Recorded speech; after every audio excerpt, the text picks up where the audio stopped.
Je vous remercie évidemment pour votre présence. Je remercie les invités qui ont bien voulu venir et qui s'exprimeront avant moi. Je tiens à dire tout de suite que nous avons voulu avoir des invités en mode grand témoin, mais que ça ne signifie pas que les organisations auxquelles ils appartiennent partagent, ils nous diront ou pas ce mot d'ordre du départ d'Emmanuel Macron, notre président de la République. Je remercie évidemment mon équipe parce que pour que vous sachiez un peu l'envers du décor, puisqu'on est au cinéma, on a décidé mercredi soir à peu près de faire cette réunion. Donc on est allé, et ils sont allés dardard pour organiser les choses. Pourquoi ? Parce qu'il m'est apparu qu'en tant que député, au vu de la situation dans le pays, et en particulier du départ prévisible de Lecornu, il me semblait qu'il était nécessaire de se rencontrer et qu'on puisse un peu discuter tous ensemble. Donc, je disais à l'instant qu'un certain nombre d'amis, de camarades, de compagnons allaient prendre la parole. Donc, s'il le veut bien, je vais d'abord appeler Cyril Venet. Cyril, qui est urgentiste, qui est un médecin du service public, extrêmement engagé. Vous savez qu'on mène 2-3 batailles ensemble, particulièrement la bataille de la réouverture des urgences la nuit à Voiron, qui permettrait bien sûr de soulager les urgences dites de Grenoble, mais qui ont un rayonnement, c'est le moins qu'on puisse dire, départemental, en particulier la nuit. Donc Cyril, je te remercie d'être là et je te propose de prendre la parole pour quelques minutes et nous dire où est-ce qu'on en est de ce grand service public de la santé. Merci, c'est à toi. Merci beaucoup, bonsoir à tous.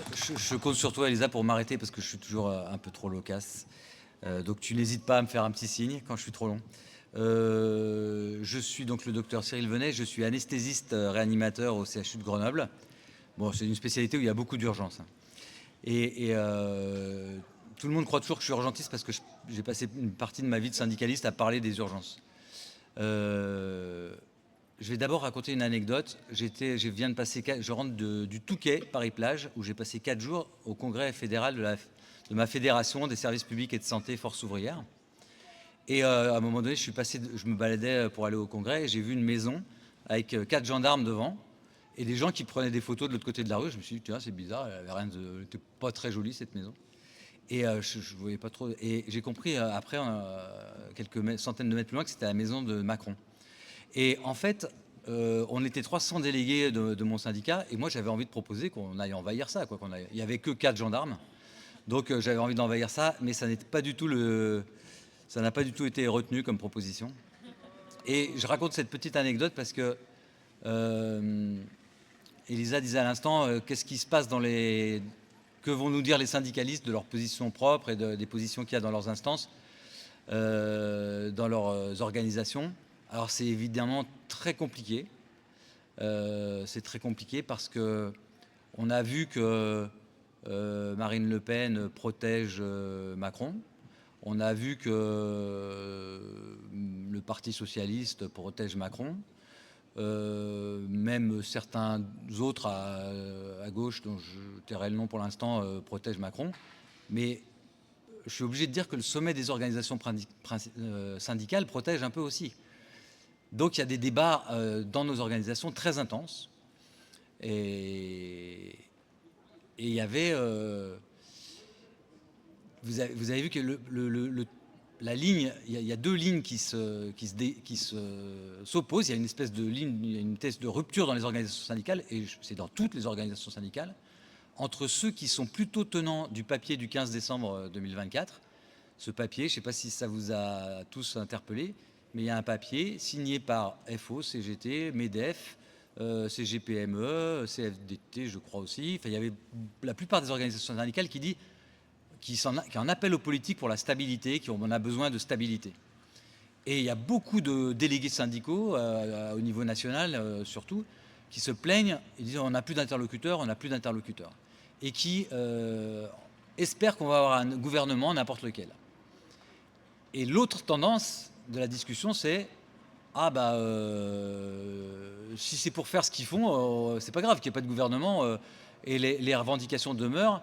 Et on a tout un cahier de revendications épais comme ça, où il y a tout un programme. Et il se trouve, ça tu vas jamais jusqu'à le dire dans une réunion syndicale, sinon tu te fais exclure du syndicat, mais c'est dans toutes les têtes quand même.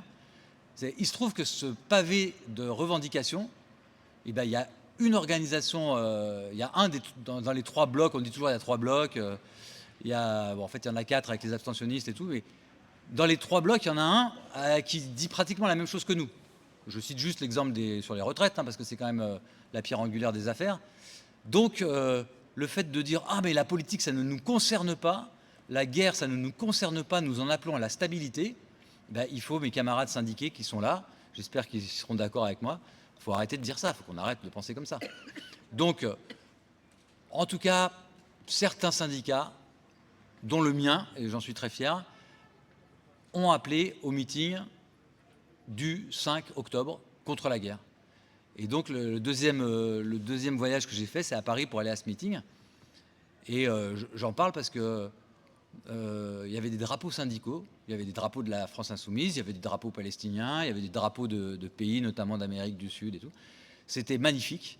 Il y avait 4000 mecs dans le dôme de Paris. Il y avait des interventions extraordinaires. Vous pouvez avoir une idée de ce qui s'est dit sur YouTube. Et ça a donné un souffle qui, pour moi, organise ce qui doit prochainement être organisé. C'est-à-dire qu'il n'est pas question de dire qu'on peut défendre les revendications, la retraite en France, la défense de la sécurité sociale, comme seule manière de soigner tout le monde de la même manière. On ne peut pas défendre ça et dire bah oui, c'est pas grave si Trump et consorts et Netanyahou continuent de faire ce qu'ils font. On peut aussi faire l'économie de guerre et tout ça. Alors, je ne rentre pas dans les chiffres de milliards parce que dès que je parle de milliards, je me trompe dans les chiffres. Mais l'orientation qui est faite, c'est d'en finir avec la sécurité sociale, de ne plus pouvoir rentrer dans les hôpitaux. Pour faire ça, et c'est là que je reprends ma casquette de médecin, pour faire ça, pour détruire la sécurité sociale et mettre les milliards à la guerre, il faut, entre autres choses, il faut faire plein de choses, c'est compliqué aussi de leur côté, mais entre autres choses, il faut taper sur les médecins. Parce que les médecins ont une fâcheuse tendance à prendre des décisions indépendantes, qui coûtent de l'argent. Ben, c'est heureux parce que la classe ouvrière, elle a intérêt à ce que la décision médicale puisse être indépendante, ni dictée par la raison d'État, ni dictée par les raisons financières. Ça, je pense que tout le monde peut comprendre ça. Mais tout est fait en ce moment pour revenir là-dessus, pour pouvoir financer en partie la guerre. Donc tout ça me semble complètement cohérent. Et ça me paraît incohérent d'être d'accord avec ce que je viens de dire et de ne pas dire, bah oui, la force, c'est quand même en ce moment la France insoumise. Donc on n'est pas obligé d'être d'accord avec tout. Il y a des tas de gens qui disent des trucs différents, y compris dans la France insoumise, voire même contradictoires, voire même qu'on se tape dessus des fois entre nous. Mais là, on n'a pas le loisir de faire ça. Donc il y a tout ce qui concourt à l'unité de la France insoumise et de tout ce qu'on va faire dans l'unité, dans notre fameux 3e bloc, qui est le seul bloc de rupture. Et ça tombe bien parce que c'était ma conclusion. On ne peut pas faire autrement pour être cohérent que de s'unir dans le cadre de ce bloc. Et dans ce bloc, on est obligé de reconnaître que quand même la France insoumise tient une place majeure et que s'il n'était pas là, il n'y aurait rien du tout. J'ai fini.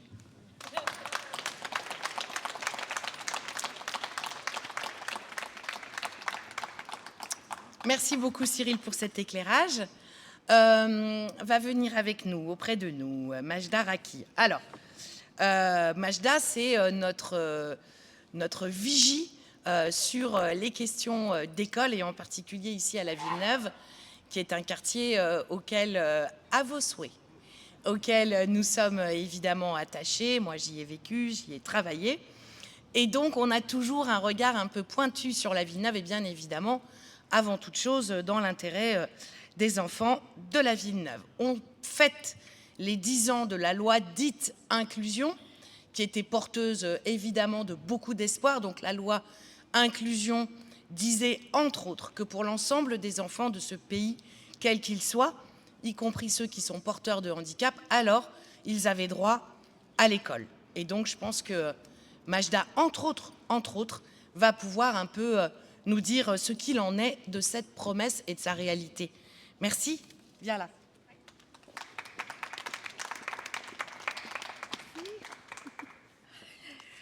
Bonsoir à toutes et à tous. Donc moi, j'ai préparé mes anti-sèches pour pouvoir me cadrer parce que je ne suis pas la numéro 1 pour la gestion du temps. Donc, comme le disait Elisa, moi, je suis parent d'élèves scolarisés dans une école de la Villeneuve. Et ce soir, moi, je souhaite apporter mon témoignage, en tout cas plutôt un constat à mon niveau, modeste, sur l'école publique. Donc, avant tout, moi, je tiens à remercier le corps enseignant des écoles en REP+, ce qui est le cas pour la Villeneuve, parce qu'ils font un travail formidable. Je dirais même ils le font avec leur tripes. Donc ils font un travail formidable pour accompagner nos chérubins dans leurs apprentissages. Donc comme je disais, ce soir j'ai envie d'exprimer mon inquiétude sur la situation des écoles de la Villeneuve et notamment sur la situation en fait, des enfants en situation de handicap. Alors, aujourd'hui ces enfants ils ont un besoin particulier pour pouvoir profiter pleinement de la mission première de l'école, qui est donc de former des citoyens libres et éclairés.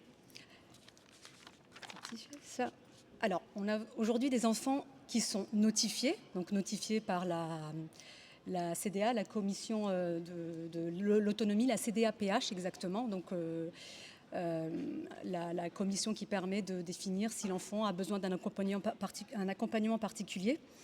Donc on a plusieurs enfants qui sont notifiés, qui ont été notifiés, qui sont en attente d'accompagnement par des AESH, et ce malgré les fortes mobilisations l'an dernier d'un collectif de parents, d'enseignants, de syndicalistes et d'associations. Bien sûr, nous avons obtenu l'an dernier des résultats, car les heures non pourvues à la rentrée ont diminué, mais ça reste très fragile. D'une part parce qu'il y a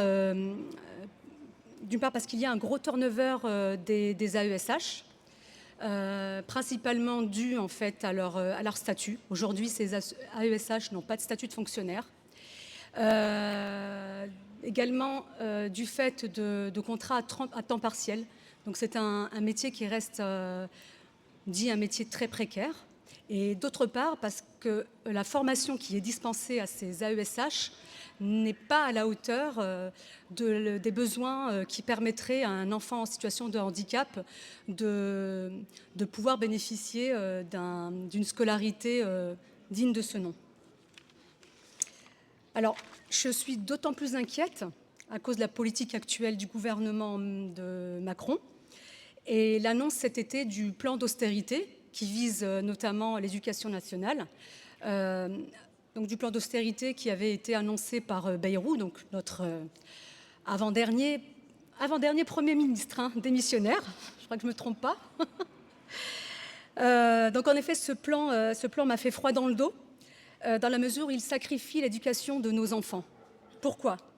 3000 postes de fonctionnaires supprimés dès 2026, un fonctionnaire sur 3 partant à la retraite non remplacé entre 2027 et 2029, sachant que les enseignants représentent plus de la moitié des fonctionnaires. Donc par conséquent, même si je ne suis pas forte en maths, il y aura de la casse.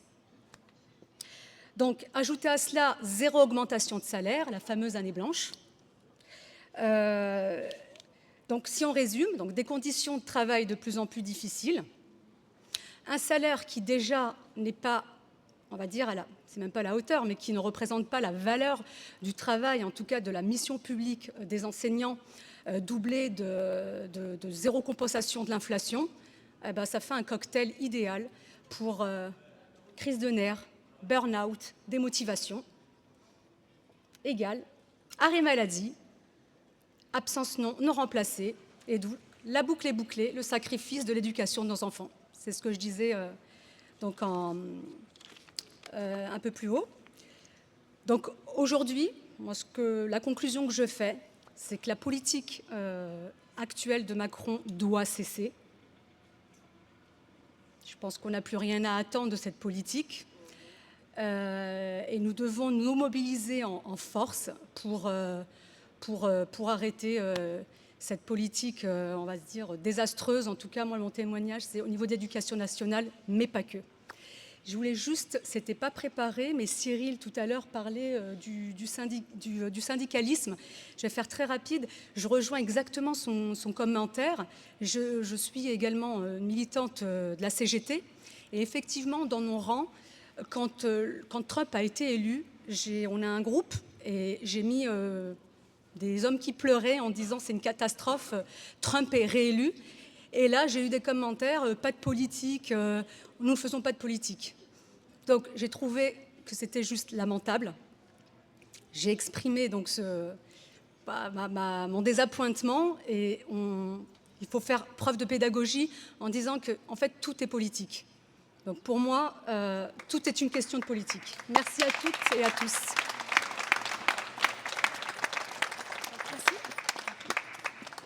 Merci beaucoup. Pour juste prolonger d'un mot le sujet qui a été abordé à l'instant, nous avons déposé à plusieurs reprises des propositions de loi pour qu'effectivement les AESH, qui sont à 98% des femmes, hein, on est d'accord, bon, puissent effectivement bénéficier d'un statut, ce qui signifierait de formation et d'un salaire qui soit digne, ce qui n'est pas le cas aujourd'hui. J'en profite aussi pour vous glisser qu'en Isère, c'est 71% des familles qui ont donc des enfants porteurs de handicap qui n'ont pas, aux côtés de leurs enfants, des AESH pour pouvoir effectivement les accompagner. 71%. Tout ça pour dire que la promesse de la loi dite inclusion, le moins qu'on puisse dire, c'est qu'elle n'a pas été tenue. On va changer d'univers et on va parler à la fois d'industrie et de capitalisme à la fois féroce et doté d'un appétit qui n'a pas de limite. Je vise ici une situation du Nord-Isère où ça s'appelle Timtex, c'était un fleuron européen de production de sièges auto donc pour les enfants. Et tout d'un coup, un acteur qui est très connu, y compris connu de Macron, puisqu'il leur fait des lettres de recommandation, qui s'appelle Mutares, est venu et a vidé Timtex de toutes ses richesses, de ses machines, de ses brevets. Et bien sûr, malheureusement, il n'y a pas qu'à Timtex qui l'a frappé. Mais pour cela, Mélanie Toba et Sabrina Ben Salem vont venir nous expliquer ce qui s'est passé à Timtex. Alors, je ne vous vois pas. Hein. Ah, vous êtes là. Elles venaient toutes les deux, là. Les guerrières. Je me permets de baisser, je suis un peu petite. Alors, quelques minutes pour parler de Macron, ça va être compliqué, mais on va essayer. Bonsoir à toutes et à tous. Merci à Elisa Martin pour cette invitation et merci à vous d'être là. Parce que si on est là ici ce soir, c'est pour parler de ceux qui vivent, des travailleurs et travailleuses qu'on n'entend jamais. Ceux qu'on oublie, les chiffres du CAC 40 montent quand Macron parle de réindustrialisation, alors que sur le terrain, c'est la désindustrialisation humaine qui avance. Donc, moi, je m'appelle Mélanie Toba, je suis conseillère du salarié dans l'Isère, je suis militante à la CGT et j'ai accompagné les salariés de Timtex et Logiplace depuis le début de cette descente aux enfers. Une entreprise rachetée par le fonds Mutares qu'on appelle pudiquement un fonds d'investissement. Mais soyons clairs, Mutares est un fonds de prédation. Il rachète, il dépèce, il licencie et il revendent. Et tout ça dans le cadre parfaitement légal des lois de Macron, que ces gouvernements ont voté. Les ordonnances Macron, la réforme du Code du travail, la casse de l'inspection du travail, les plafonnements des indemnités prud'homales, tout ça, c'est du concret. Ça permet à des groupes comme Mutares de faire du profit sur la misère. Et moi, j'ai vu ce que ça a fait sur le terrain. J'ai vu des ouvriers qu'on a jetés du jour au lendemain, sans ménagement, sans respect, des femmes en invalidité à qui on a coupé les salaires, des salariés qui ne parlent pas français, perdus devant leurs papiers qu'ils ne comprenaient pas, des hommes de 55 ans qu'on a laissés sur le carreau, sans formation, sans rien. Et tout ça avec des portes closes, des DRH absents, des promesses jamais tenues. Alors oui, j'ai accompagné ces salariés jusqu'au bout, dans les débrayages, dans les grèves, dans les marches à Paris. Je les ai vus se lever, crier, pleurer, parfois même, mais surtout rester debout. Parce qu'il faut du courage pour se battre quand tout un système est organisé contre vous. Et ce système, c'est celui de Macron. Protéger celui qui a construit pierre après pierre avec ses lois taillées sur mesure pour le capital. Quand Macron parle de flexibilité, il parle de précarité. Quand il parle d'adaptabilité, il parle de licenciement. Et quand il parle de modernité, il parle de soumission au marché financier. Alors oui, Macron n'a pas réformé la France, il l'a livrée. Livré aux fonds spéculatifs, livré aux grands groupes, livré à ceux qui n'ont jamais mis un pied dans un atelier. Mais derrière chaque plan social, derrière chaque fermeture, il y a des vies. Et ces vies, nous, on ne les oublie pas. Nous ne les oublions pas parce que derrière chaque dossier, il y a un prénom et un visage. Merci beaucoup.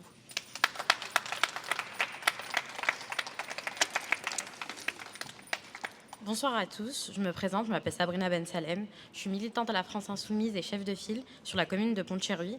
Aujourd'hui, je suis ici pour vous parler d'un sujet qui me tient à cœur et qui a touché ma famille de près, la désindustrialisation en France et les pratiques de certaines entreprises qui exaspèrent ce phénomène.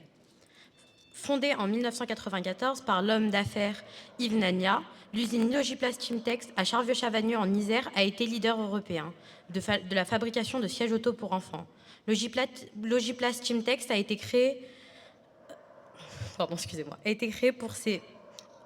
Non, pas du tout. A été connu pour ses méthodes d'embauche, embaucher des personnes en situation de handicap, analphabètes ou ne parlant pas très bien le français. C'est des méthodes qui sont... Comment dire ça ? C'est des méthodes qui ont été faites pour que ces personnes ne puissent pas se révolter. À son apogée dans les années 2010, elle produisait 12 000 sièges auto quotidiennement, vendus dans 56 pays à travers le monde. Cependant, en décembre 2023, Mutares a acquis un peu plus de 83% de la structure française en laissant les 17 autres % restants aux deux fils du fondateur. 9 mois plus tard, la société a été mise en liquidation. Un coup dur pour l'industrie locale et les emplois. Mon intérêt pour ce sujet a commencé avec l'histoire de mon oncle, un travailleur en situation de handicap qui a été employé dans cette entreprise. La rapide dégradation de Logiplas sous la gestion de Mutares souligne les conséquences désastreuses des stratégies de gestion axées uniquement sur le profit, exacerbant le problème au lieu de le résoudre. Suite à la liquidation, Maître Rileuve, représentant quelques employés, a intenté une action de justice pour contester la décision d'homologation du plan de sauvegarde au tribunal de Grenoble. Mais cette action a été rejetée par le tribunal administratif. Face à cette décision, nous avons fait appel à la Cour d'appel de Lyon. Malheureusement, la réponse de la Cour d'appel de Lyon a été la même que celle de Grenoble, rejetant à nouveau cette contestation. En réponse, nous avons consulté un avocat spécialisé en Conseil d'État, Maître Matonnet, sous les conseils de Maître Rileuve. Le groupe Mutares, connu pour ses interventions controversées dans le secteur industriel, a souvent laissé des zones d'ombre concernant le devenir des machines industrielles et le brevet des entreprises qu'il acquiert. Ce groupe a donné également l'impression d'être protégé par le gouvernement. Preuve en est la distinction prévue de la part du président pour les dirigeants du groupe, montrant des liens apparents avec le ministère du Travail. Quant à la politique industrielle sous la présidence de Macron, elle a été un désastre total, caractérisé par une approche qui semble viser à enrichir les patrons et à abandonner les ouvriers. L'initiative pour stimuler l'innovation, l'industrie ont été un échec flagrant, exacerbant la désindustrialisation sans offrir de véritable soutien au secteur en crise. Ces chiffres ne sont pas juste des statistiques, ils représentent des vies, des familles, des communes qui souffrent de ces décisions. En tant que militante de la France Insoumise, je suis ici pour remettre en lumière ces pratiques et leur impact pour critiquer vigoureusement la politique de Macron. Je tiens également à exprimer mon soutien à tous les employés de l'APER, Wallor et Blanquefort, ex-Ford, qui font face à des situations similaires, luttent pour préserver leur emploi et leur dignité face à la logique financière désastreuse. Je vous remercie.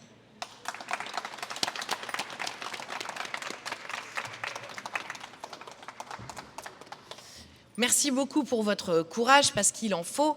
Vous avez compris à qui, à quoi avaient dû s'opposer les salariés de Teamtex. Donc ce fonds que l'on dit fonds de retournement et dont la vocation est soi-disant de remettre à flot les boîtes. Donc en fait, ils arrivent, ils achètent les boîtes à vil prix. Les propriétaires à l'origine de la boîte procèdent à une dot, c'est-à-dire qu'ils mettent eux-mêmes de l'argent sur la table. Et donc, Mutares arrive et facture un certain nombre de services de communication, des services de comptabilité, des services d'informatique, de logiciels, de tout ce que vous voulez. Ça, c'est la première étape. Et de cette manière, évidemment, ils volent l'argent des boîtes. Deuxième étape, ils virent les cadres et ils en mettent à eux, donc des gens qui dépendent effectivement de Mutares. Et à terme, ils mettent tout par terre.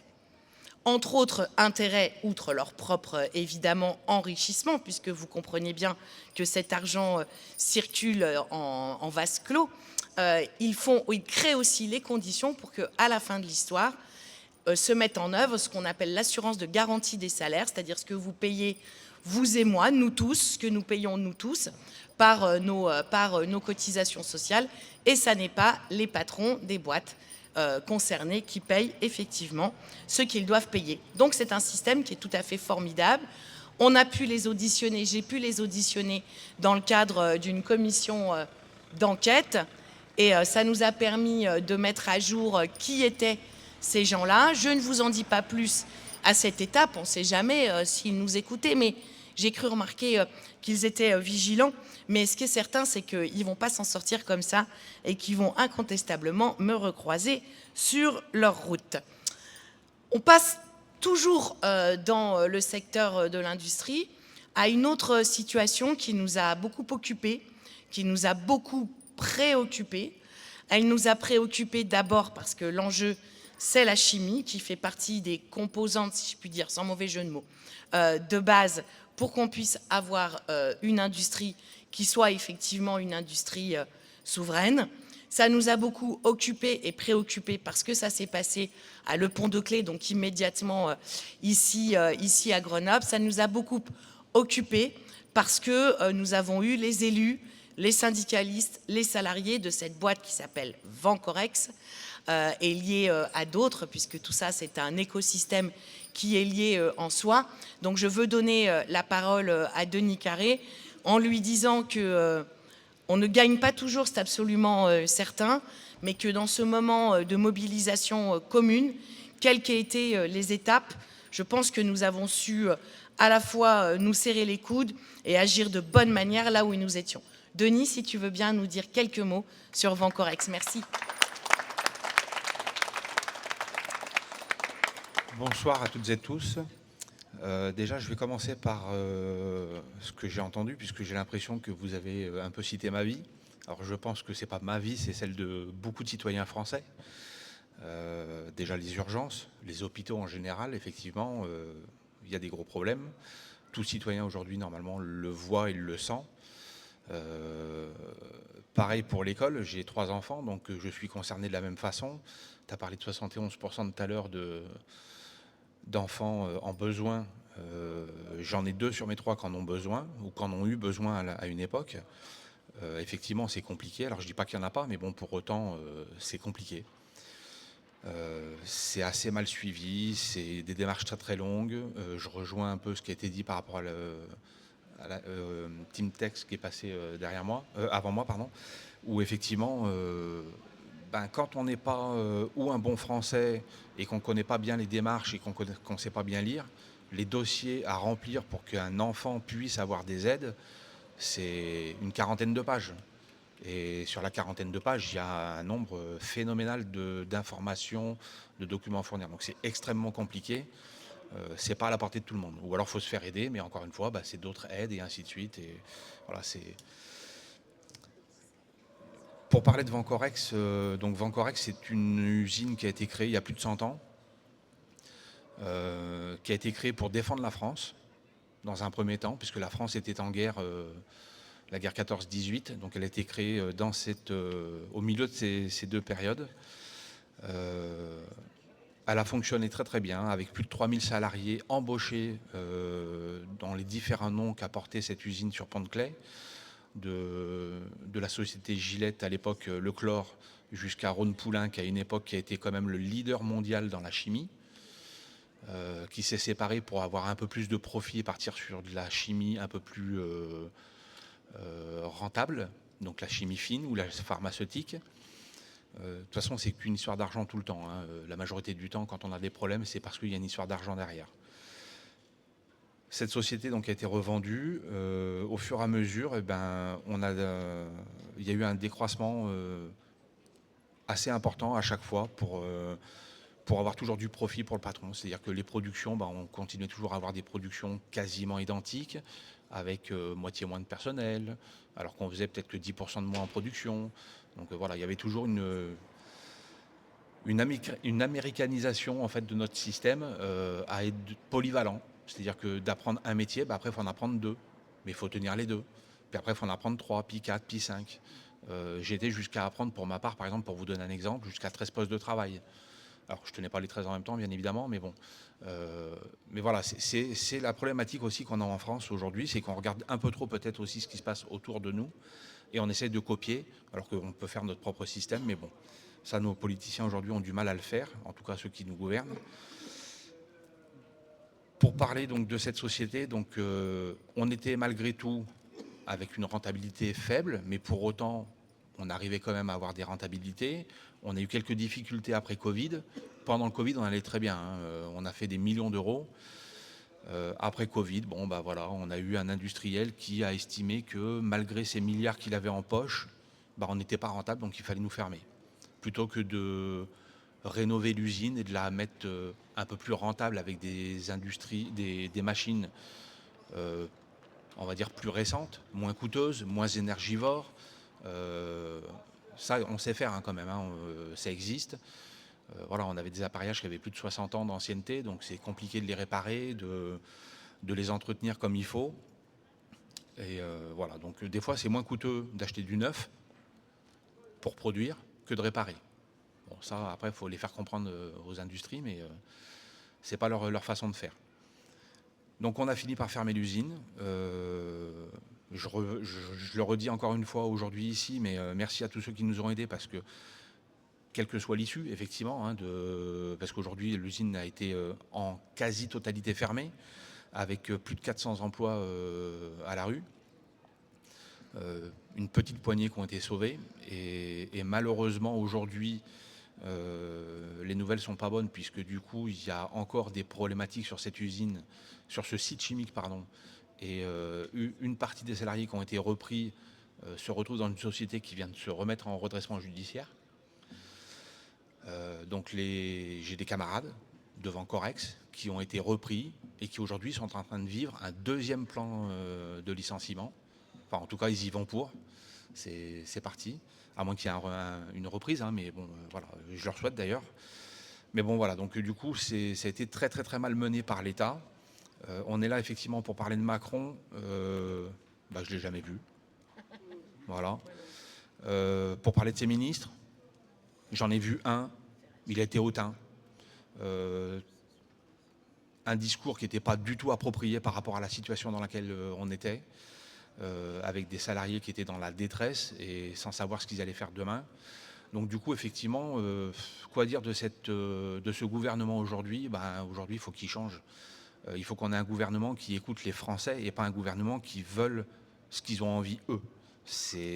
Il est là aujourd'hui pour nous, Français, citoyens. Il n'est pas là pour avoir ses propres intérêts. Alors effectivement, la politique, c'est quand même compliqué. Je suis loin d'être un politicien ou un très bon politicien, mais pour autant, aujourd'hui, je ne considère pas que le gouvernement actuel fasse ce qu'il faut pour la France. Dans la situation, on va dire que j'ai entendu parler effectivement d'industrialisation de la France ou de réindustrialisation. Elle est où cette réindustrialisation ?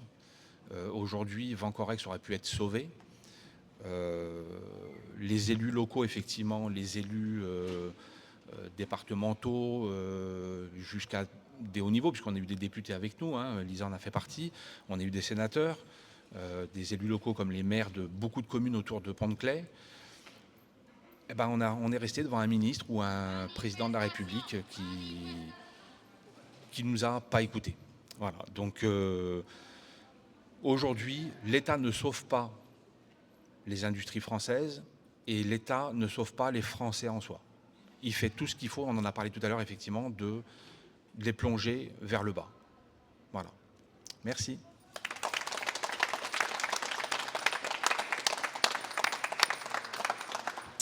Alors, le ministre dont il était question, va-t-il rester, ne va-t-il pas rester, c'est Ferracci. Et effectivement, les relations avec lui étaient hyper tendues, c'est le moins qu'on puisse dire. Et peut-être, Denis, compléter d'un mot, à savoir que lorsque nous sommes allés tous ensemble au tribunal de commerce, il y avait deux hypothèses. Une hypothèse de reprise par un groupe chinois et une hypothèse de reprise par les salariés, qui bien évidemment devaient avoir un carnet de commandes qui soit rempli. Il était en train de se remplir, il manquait peut-être 2 jours, peut-être 3, et pour autant le tribunal de commerce n'a pas accordé ces jours supplémentaires et a cédé Vancorex au groupe chinois. Il y a évidemment de quoi être extrêmement révolté et ça fait partie des sujets qu'il faut reprendre. Bon, je me fais disputer parce que je fais des transitions trop longues. J'appelle maintenant Marion Bottard. Alors, Marion fait partie de ces personnes et de ces militants qui ont les quartiers populaires au cœur et qui agissent depuis un certain nombre d'années. Marion, c'est à toi.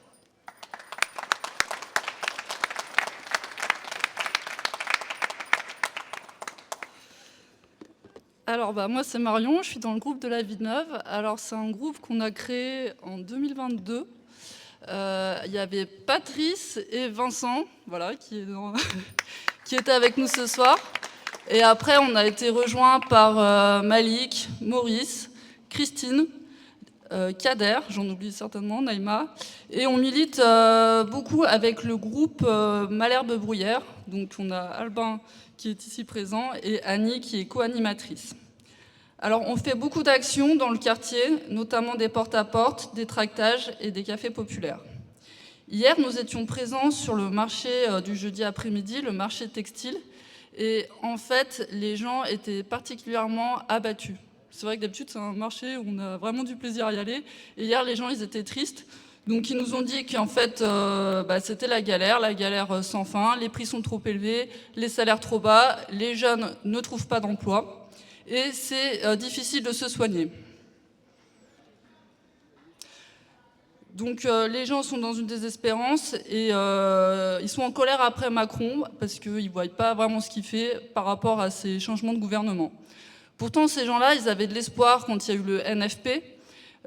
Ils sont allés en masse voter, nous on était au bureau de vote et nous-mêmes le soir du second tour, c'était en juillet 2024, on a cru qu'on allait pouvoir prendre notre retraite à 60 ans, on a cru qu'on allait avoir des hausses de salaire et on a été rapidement déçus. Voilà, Macron n'a pas respecté le résultat du vote, ce qui est quand même inédit dans la Ve République, alors je ne sais pas si ça s'est déjà produit avant, mais voilà, on a été vraiment déçus. Depuis lors, on a eu Barnier, puis Bayrou. Ce dernier qui a surjoué, dramatisé la situation économique de la France afin de pouvoir s'attaquer à nos droits, à nos loisirs et notre liberté. Heureusement, on a vu naître le mouvement du 10 septembre, avec beaucoup d'espoir là aussi.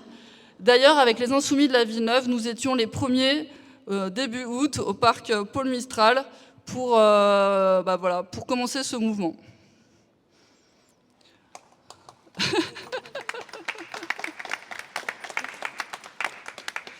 Donc nous avons tenu des assemblées générales durant tout le mois d'août afin de préparer cette fameuse journée du 10.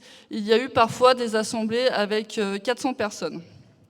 Et selon moi, cette journée du 10 a vraiment été une grande réussite, avec notamment sur Grenoble, 4 barrages filtrants sur les grands axes et une manifestation qui a réuni 30 000 personnes. Aujourd'hui, la lutte, elle continue avec des groupes de travail, une occupation de la bobine et des actions qui sont prévues le 10 de chaque mois. C'est un mouvement qui est composé de beaucoup de jeunes qui veulent changer de société, qui veulent changer de système économique, et ils souhaitent voir exister d'autres rapports humains, moins compétitifs, voire pas du tout compétitifs, et plus fraternels.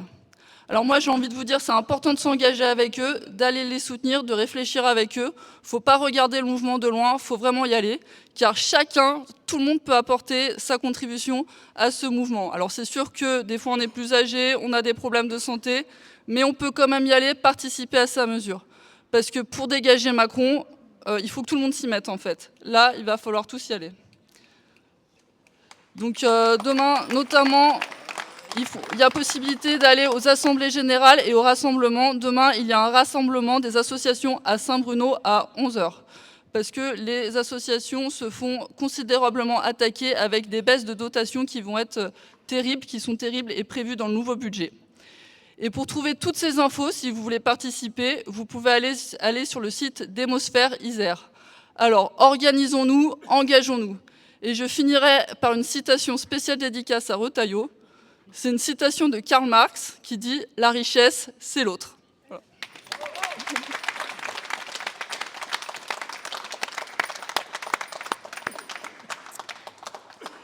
Merci beaucoup pour ces quelques mots. Il y a évidemment une partie de la population pour laquelle nous sommes particulièrement mobilisés et inquiets. Inquiets parce que l'horizon ne s'éclaircit pas et que sans doute, par exemple, par rapport à ma génération, l'espoir de vivre mieux que ses parents, d'avoir par exemple des diplômes, d'avoir le bac et de pouvoir imaginer une vie d'une façon autonome, n'est-ce pas Yann? Et nous pensons beaucoup plus difficile aujourd'hui. En ce sens, je veux donner la parole à Marthe Chorvalin qui va nous parler, vous l'avez compris, de la situation de la jeunesse. Et sans doute ai-je écorché ton nom de famille. Pardon.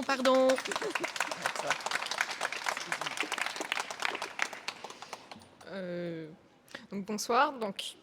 Les jeunes, ils sont épargnés par la politique de Macron comme beaucoup des populations précarisées. On le sait de tout temps, la jeunesse a été précarisée, mais comme Macron mène une politique qui enrichit les plus riches au détriment des plus pauvres, ça accentue encore plus la situation. Le nombre d'étudiants qui se font la queue devant des files alimentaires a augmenté depuis que Macron est au pouvoir. On sait qu'il y a des étudiants qui doivent faire le choix entre se chauffer ou se nourrir l'hiver. La baisse des budgets de l'État n'épargne pas la jeunesse, à la fois avec la baisse du budget de l'éducation nationale. Il manquait 2500 profs à la rentrée devant des classes. Et la baisse pour l'université, avec des conditions d'études qui sont de mauvaise qualité, des bâtiments qui ne peuvent pas être chauffés, des bourses qui sont diminuées, qui ne s'adaptent pas à la hausse de l'inflation. Et on le sait, du coup, ça augmente les inégalités, parce qu'il y a des jeunes qui doivent donc travailler le soir, alors que d'autres peuvent avoir leurs études financées par leurs parents. Ça crée des grosses inégalités. À la France Insoumise, il y a dans le programme la possibilité d'un salaire universel pour la jeunesse, qui permettrait d'avoir plus d'égalité entre les étudiants. Une des grandes conséquences de la politique de Macron sur la jeunesse, c'est Parcoursup, qui fait qu'il y a 100 000 lycéens qui n'ont pas accès à l'enseignement supérieur. C'est donc des jeunes qui se retrouvent dès la sortie du lycée à enchaîner les emplois précarisés. Et pour tout ça, pour le reste de leur vie. Macron, on le sait aussi, une de ses grandes mesures phares, c'était le SNU, donc le Service National Universel. C'était donc une volonté de sa part de mettre la jeunesse au pas. Et c'est un service national universel qui coûte énormément d'argent. Et donc, Macron a préféré mettre cet argent pour former des bons petits soldats plutôt qu'investir dans l'éducation et permettre l'émancipation de la jeunesse. Macron aussi, une de ses grandes mesures phares, ça a été de démocratiser les contrats d'apprentissage. Les contrats d'apprentissage, c'est des contrats qui sont payés très peu cher et qui permettent aux entreprises d'avoir de la main-d'œuvre à très peu de coûts. C'est des cadeaux aux entreprises qui sont faits par Macron parce qu'il y a une exonération des charges. Donc, plutôt qu'investir dans la jeunesse, Macron préfère faire des cadeaux aux grandes entreprises. Et en plus, ces contrats d'apprentissage, ils spécialisent les jeunes très jeunes, alors qu'ils ne savent pas forcément encore ce qu'ils veulent faire. Ils les spécialisent à des tâches très précises à une seule entreprise. Et donc ces jeunes vont se retrouver cantonnés à un seul travail précis, souvent précaire, payés au SMIC une grande partie de leur vie. Depuis l'enchaînement des gouvernements depuis 2024, un des grands arguments des gouvernements pour faire de la baisse dans les budgets, c'est de ne pas laisser une dette à la jeunesse. Mais nous, la dette qu'on voit, c'est surtout la dette écologique. On sait que la limite de 1,5 degré qui avait été fixée pendant les accords de Paris a déjà été dépassée. Il y a une énième limite planétaire qui a été dépassée dernièrement. On sait que nous, notre avenir, il va être menacé par des conditions climatiques extrêmes, des catastrophes naturelles qui s'amplifient dans des conditions encore plus grandes. Et nous, cette dette, c'est celle-là qu'on voit, et pas la dette de l'État qui est créée artificiellement par les marchés. Et donc, au contraire, on pense qu'on voit de l'espoir dans le programme de la France Insoumise qui investit plus dans la jeunesse, dans l'éducation, dans les services publics en général, et avec une garantie d'autonomie pour tous les jeunes à partir de 18 ans, qui serait de 1 000 € pour permettre de pouvoir suivre une scolarité dans l'enseignement supérieur. Voilà.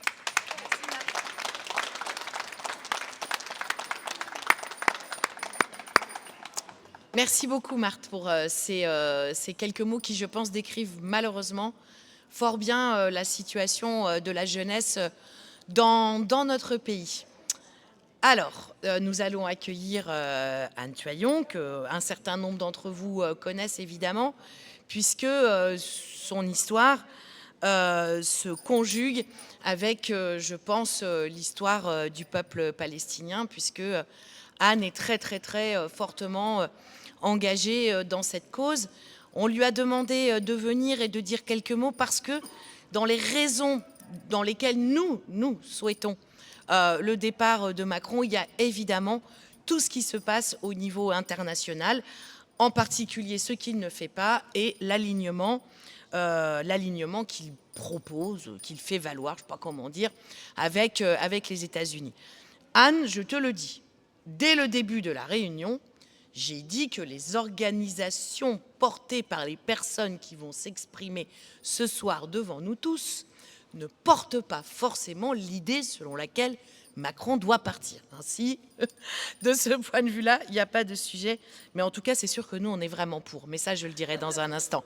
Je t'en prie, Anne, merci beaucoup de ta venue.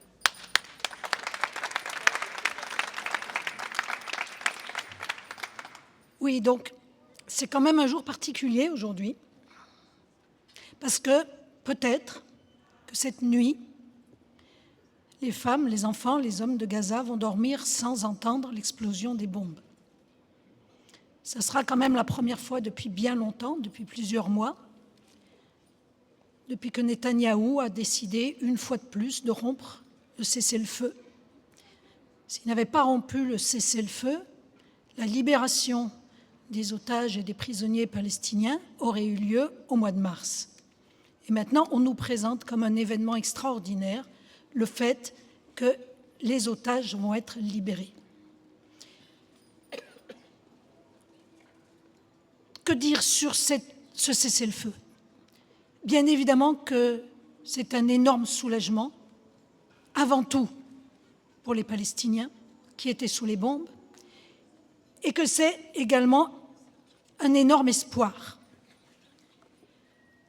Ce qu'il faut de manière impérative par rapport à ce cessez-le-feu, c'est que les bombes s'arrêtent effectivement, que l'aide humanitaire puissent entrer de manière massive et sans entrave, que les déplacés puissent retourner chez eux, et ils ont commencé par dizaines de milliers de nouveaux.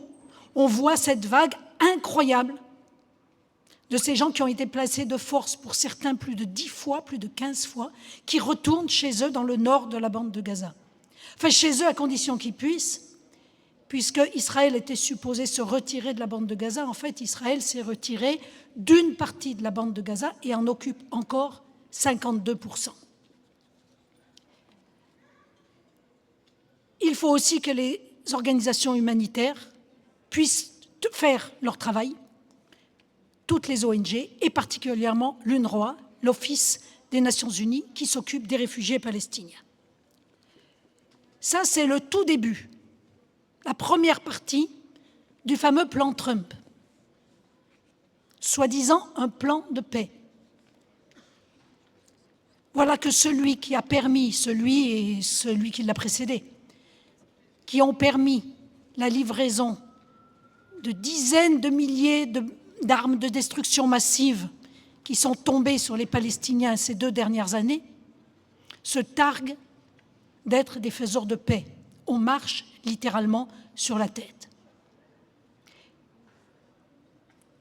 Une fois acquis le cessez-le-feu, une fois acquis l'entrée de l'aide humanitaire, il va falloir passer à l'étape suivante. Et l'étape suivante ne peut pas être le plan Trump.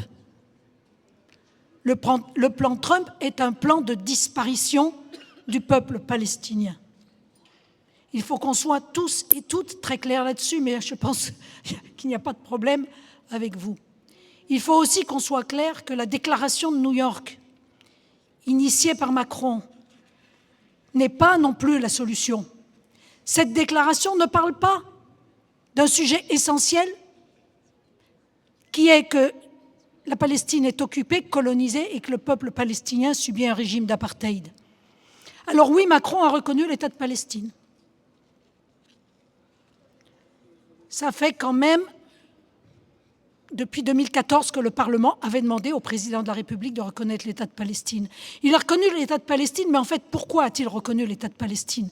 Parce que c'est la seule chose qu'il pouvait faire qui ne lui coûte rien.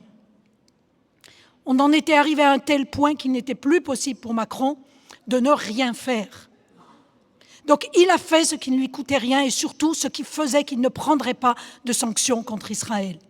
Parce que nous savons tous et toutes que si on en est dans cette situation-là, c'est parce qu'il y a l'impunité d'Israël depuis bientôt 80 ans, qu'Israël viole toutes les résolutions de l'ONU sans que rien n'arrive.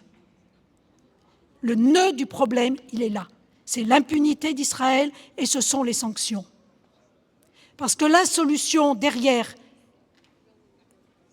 le cessez-le-feu, c'est l'autodétermination du peuple palestinien. Il n'y a pas d'autre issue que celle-là. Il n'y a pas d'autre issue qu'un peuple qui soit l'acteur de son autodétermination et pas Tony Blair qui vient sous tutelle de Trump faire le mandat comme il y a 100 ans en Palestine. On revient 100 ans en arrière. C'est le bon vieux temps des colonies avec le plan Trump. Donc il est hors de question que ce plan rentre en application. Et là, nous allons de nouveau devoir agir et être mobilisés. Parce que tous les outils, nous les avons.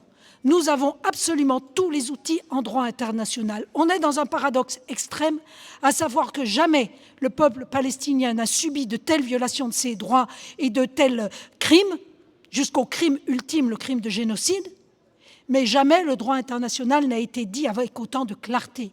Et le droit, la Cour internationale de justice l'a dit en juillet 2024, l'ONU l'a voté en septembre 2024, Israël doit quitter le territoire qu'elle occupe depuis 1967, les colonies doivent être démantelées et il faut mettre fin à l'apartheid.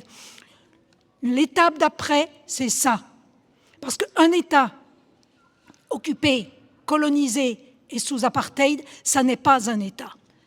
Donc voilà, nous avons vu pendant 2 ans un président de la République et des ministres successifs. Alors nous avons eu l'extraordinaire Séjourné, je ne sais pas si vous vous rappelez de lui, mais c'était quand même le gratin du gratin. Depuis, nous avons Barrot. Ils ne font rien pour l'application du droit. Ils trouvent tous les subterfuges pour contourner le droit et pour qu'il ne soit pas appliqué.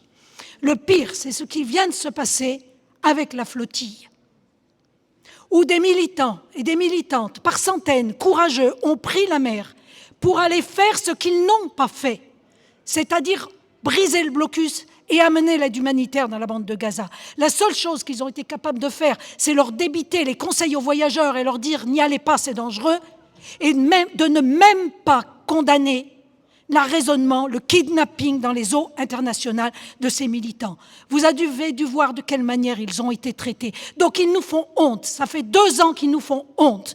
Donc je ne sais pas si Macron doit partir, s'il doit y avoir une dissolution, si je ne sais pas.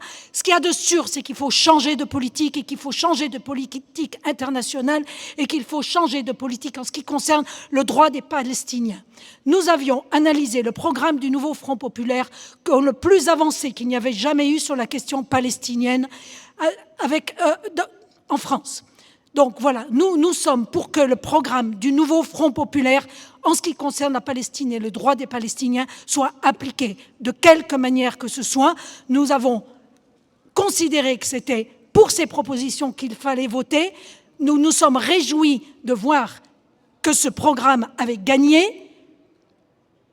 Et voilà, quand j'explique à mes amis palestiniens que nous avons gagné les élections et que nous avons la droite au pouvoir et que c'est ça la démocratie en France, je vous assure que c'est compliqué pour eux de le comprendre. Mais donc, nous allons rester mobilisés. N'oublions pas que la mobilisation paie. Nous avons gagné des victoires BDS. Nous avons gagné la libération de Georges Ibrahim Abdallah. Ne l'oublions pas. Et nous avons aussi gagné la reconnaissance de l'État de Palestine. Si nous n'avions pas été mobilisés, ça n'aurait pas eu lieu. Donc on continue jusqu'à ce que cette reconnaissance soit effective pour un peuple palestinien acteur de son autodétermination.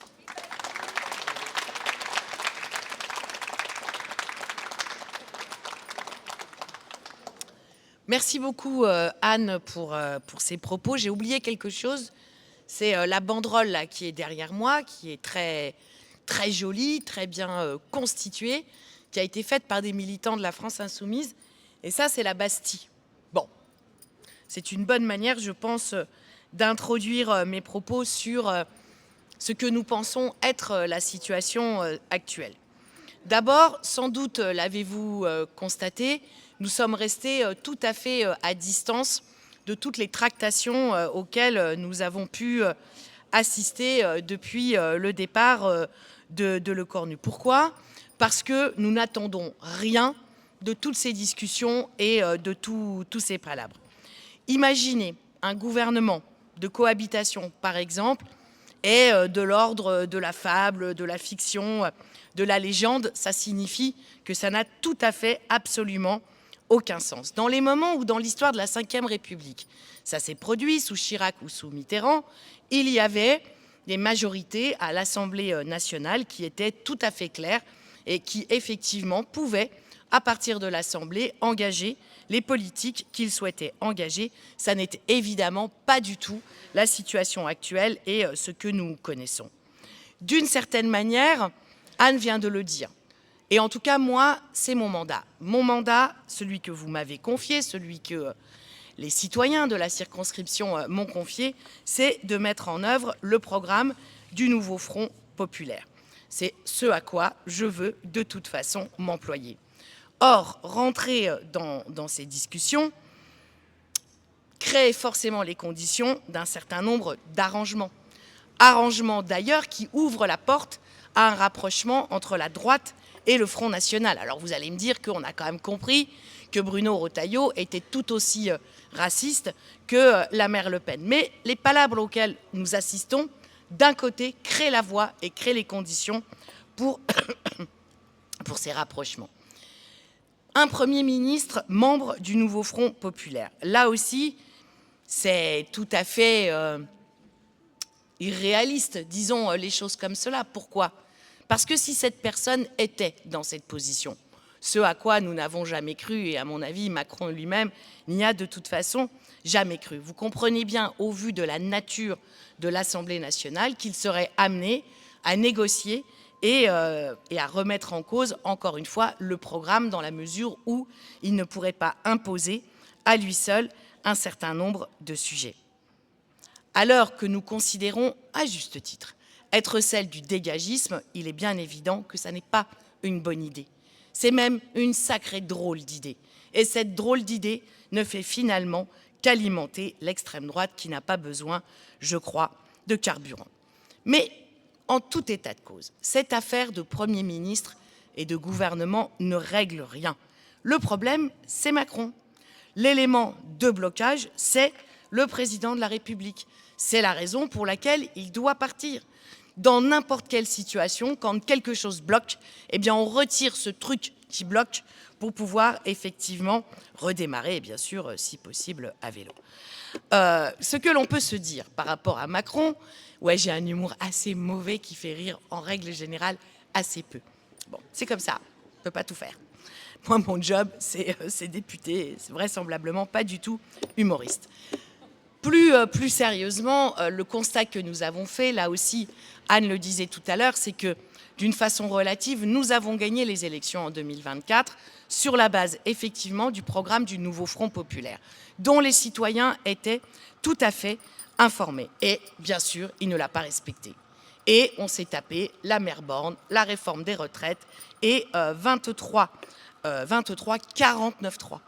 On est donc bien dans une situation où nous avons un président de la République qui, si il n'a pas une majorité confortable à l'Assemblée nationale, eh bien, a recours aux outils institutionnels du monarque présidentiel, qui est évidemment le 49.3. On est donc dans une situation de double illégitimité. Une illégitimité qui est liée aux élections, qui ne l'ont pas conforté dans sa position, et encore moins son programme, et dans un caractère d'illégitimité qui est lié, au recours systématique au 49.3. Alors on nous a dit, bon d'accord, ok, effectivement, un gouvernement de cohabitation, un gouvernement avec un Premier ministre qui serait issu du nouveau Front populaire, ça paraît compliqué. Alors on n'a qu'à dissoudre l'Assemblée. Bon, nous, à vrai dire, s'il dissout, il dissout, hein, et puis on repartira. On repartira sur la base du programme du nouveau Front populaire, puisque c'est ça notre mandat. Et on n'enlèvera rien. Éventuellement, on y ajoutera des choses. Éventuellement, on l'améliorera. Bien sûr, pourquoi pas. Mais en tout état de cause, évidemment, il ne faudra rien lui enlever. Mais, qui dit que le résultat sera différent? Qui dit que le président de la République respectera le résultat? Et bien évidemment, si tel était le cas, on devient tous spécialistes du droit constitutionnel. C'est assez rigolo. Mais en tout état de cause, s'il y avait une dissolution aujourd'hui et que par bonheur, il partait dans 1 mois, dans 2 mois, parce que de toute façon, il sera obligé de partir, il ne peut pas tenir. Nous ne voulons pas et il ne peut pas. Donc il y a un moment où il faudra qu'il parte. Si dissolution il y avait et qu'il y avait une nouvelle élection des députés de l'Assemblée nationale, alors le système serait bloqué pendant 1 an. Et nous, à la France insoumise, nous ne voulons pas qu'il soit bloqué pendant 1 an parce que nous n'avons pas renoncé à l'idée selon laquelle, avec le programme du NFP, on peut effectivement gagner dans ce pays. C'est donc le responsable du blocage qui doit partir. Le blocage, ça n'est pas à l'Assemblée nationale. Quoi qu'on nous ait dit. D'ailleurs, je comprends mieux maintenant le récit qui a été fait sur le fait qu'à l'Assemblée, les députés seraient agités, et particulièrement ceux de la France insoumise.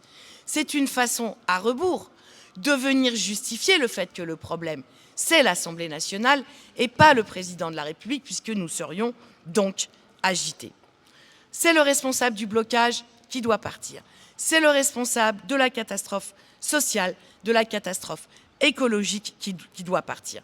Marthe nous a dit ce qu'il en était de la jeunesse. Mais aujourd'hui, dans notre pays, la France, qui est un pays riche, qui est un pays avancé, dit-on, il y a plus de 12 millions de personnes qui vivent sous le seuil de pauvreté. Est-ce que c'est tout simplement acceptable? Nous ne le croyons pas. C'est la raison pour laquelle nous considérons qu'il doit partir. Parce qu'il est le responsable de la catastrophe. Parce que, pour une fois, on peut parler des sondages. De toute façon, là, en termes de marge d'erreur, ça marche, quoi qu'il en soit. C'est plus de 70% du peuple de France qui veut qu'il parte. Pourquoi ne pas partager cette conscience tout à fait évidente avec les citoyens? Pourquoi toujours se considérer comme étant un peu, vous voyez, au-dessus de la mêlée, avec des considérations de salon? Non, non, non, non. 70% des gens veulent qu'ils partent, et bien évidemment, ils ont tout à fait raison. Et puis, il y a des personnes importantes qui sont d'accord avec nous. Par exemple, Gabriel Attal, qui a été son Premier ministre. Alors, politiquement, c'est lui qui a porté la réforme du code pénal des mineurs, hein. En gros, hop, tous les gosses en prison, et c'est comme ça qu'on pourra tout résoudre. Donc ce personnage est un triste cire, et lui aussi, il doit dégager. Mais, en tout état de cause, il dit que Macron doit partir. Édouard Philippe, qui a été lui aussi Premier ministre de Macron, dit il doit partir. 104 députés, dont évidemment, vous en doutez, les députés de la France Insoumise, ont signé une motion de destitution, c'est-à-dire un document qui dit que l'Assemblée doit se prononcer sur le départ ou pas de Macron. Sauf que, il y a un certain nombre d'étapes, et que la première étape qu'il fallait passer, c'était l'étape du bureau de l'Assemblée nationale. Il n'y a pas eu de majorité au bureau de l'Assemblée nationale pour que cette motion de destitution soit effectivement examinée. Et qui a sauvé la mise à Macron? Le Front National, ou le RN, si l'on veut prendre leur nouveau nom. Le RN, aujourd'hui, le Rassemblement National, est le meilleur tuteur pour la Macronie et ceux qui, en définitive, créent les conditions pour qu'il reste. Et encore une fois, on l'a vu hier. Nous sommes confrontés, et c'est très bien, et c'est de là sans doute que vient l'espoir. En tout cas, nous cherchons à articuler ce que nous faisons avec ce qui se passe du côté du mouvement social. Il y a un mouvement social aujourd'hui dans ce pays qui est puissant. Et ses aspirations sont tout à fait contradictoires avec ce que veut faire la Macronie et en premier lieu, évidemment, Emmanuel Macron, à savoir au moins 2 sujets. Le sujet des retraites, c'est pas pause, c'est pas ceci, c'est pas cela, je sais pas quoi là. C'est cette réforme-là, elle doit être mise à la poubelle parce qu'elle est injuste. Elle est injuste pour les petits salaires, elle est injuste pour les femmes en particulier, puisque nous avons encore, malheureusement, d'une façon tout à fait déterminante, la responsabilité de l'éducation des enfants qui crée des carrières qui sont hachées et qui, évidemment, ne sont pas sans conséquence sur le niveau de pension. Donc, cette réforme, on doit la prendre et on doit la mettre à la poubelle, telle que des millions et des millions de Français dans les rues l'ont demandé. Puis, il y a un autre sujet que nous avons réussi à inscrire dans le débat public, comme on dit, c'est la question et l'affaire de la taxe Zuckman. Bon, la taxe Zuckman en soi, peu importe presque, j'ai envie de dire. Mais nous avons réussi à faire entendre et comprendre que ce dont il fallait discuter quand on parlait de budget de la France, ça n'était pas seulement des dépenses, mais qu'il était grand temps de réfléchir aux recettes. Et la taxe Zuckman participe de cette logique-là, puisqu'elle permet de taxer ceux qui, parmi nous, sont les plus riches. 100 millions d'euros, 100 millions d'euros, c'est tout à fait incroyable et inenvisageable, pour nous en tout cas, c'est certain, et cela concerne 4400 personnes, 1800 foyers fiscaux. Et l'idée, c'est qu'ils payent 2% en impôts de leur patrimoine, quand nous en payons, nous, sans aucun doute, 17 ou 18%.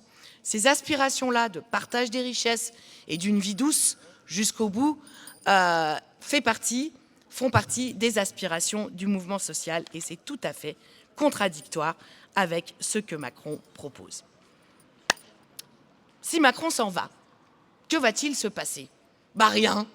On va d'abord prendre une loi spéciale pour le budget, parce que le budget, il en faut un, y compris comment dire, les machins, là, les gouvernements démissionnaires, on ne sait plus très bien, ils entrent, ils sortent, on ne sait pas très bien. D'ailleurs, on ne sait toujours pas qui va être le Premier ministre, peut-être Pif Gadget, peut-être la licorne bien nommée, on n'en sait rien. Toujours est-il qu'aujourd'hui, dans la situation dans laquelle nous sommes, Macron parti, avec de fait un gouvernement démissionnaire, eh bien, il y aura une loi spéciale. Voilà.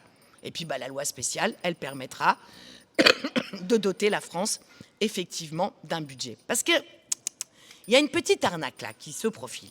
Parce qu'on nous dit « Oh, mais vous savez quand même, finalement, l'Assemblée, ça se passe pas si mal, et puis quand même, bon, ils vont discuter entre eux, et puis ils vont réussir à faire un budget.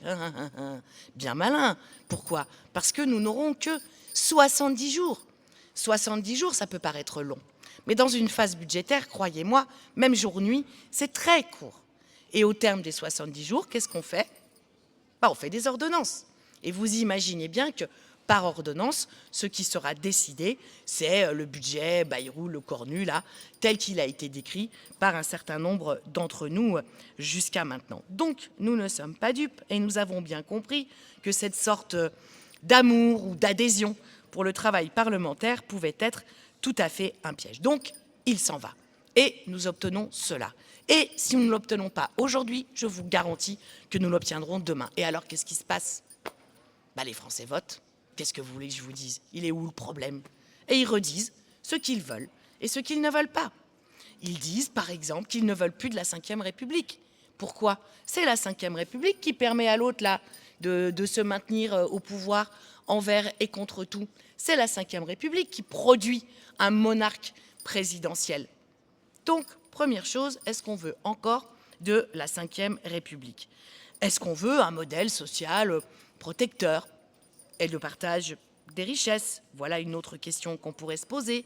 Est-ce que l'on veut, au moins pour notre pays, un nouvel ordre humain, débarrassé du sexisme, débarrassé évidemment du racisme, dont on sait aujourd'hui qu'il est tout à fait systémique? Est-ce qu'on veut une planification écologique et rendre possible le fait que l'humanité puisse survivre dans le seul écosystème dont elle dispose?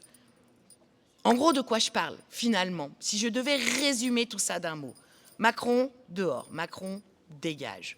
Ensuite, retour du vote au peuple et évidemment la 6e République.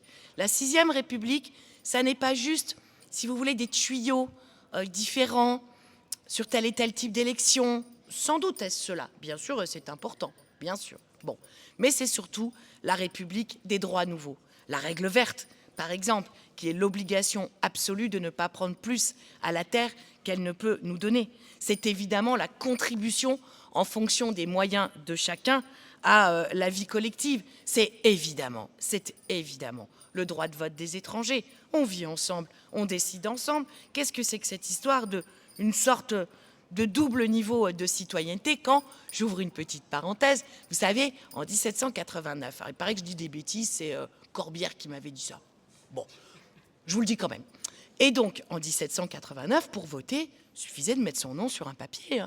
Et alors, on était citoyen. Et pourquoi? Parce que nos ancêtres, ceux qui ont foutu le feu à la Bastille, considéraient que la citoyenneté, c'était une adhésion. Et qu'il fallait dire, moi, je veux vivre avec vous tous. Et par l'inscription de mon nom sur cette liste, je veux participer avec vous, tout simplement, aux décisions qui me concernent.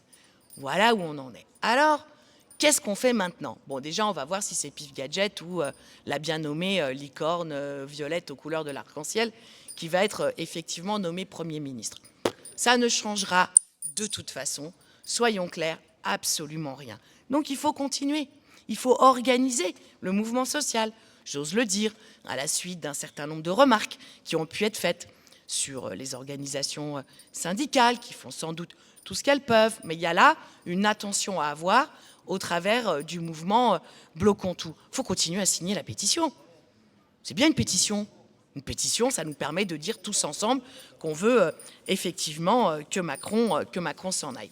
Nous, du côté de l'Assemblée nationale, les Insoumis, allons continuer à faire le travail avec les institutions et sans nul doute, dès mardi, allons-nous déposer une motion, une forme en tout cas, de motion de censure. Voilà les amis, force et courage, nous n'en manquons pas, nous sommes mobilisés, nous avons les manches retroussées, le chemin est clair et nous allons continuer à le suivre. Je vous remercie beaucoup pour votre présence et votre patience. Merci.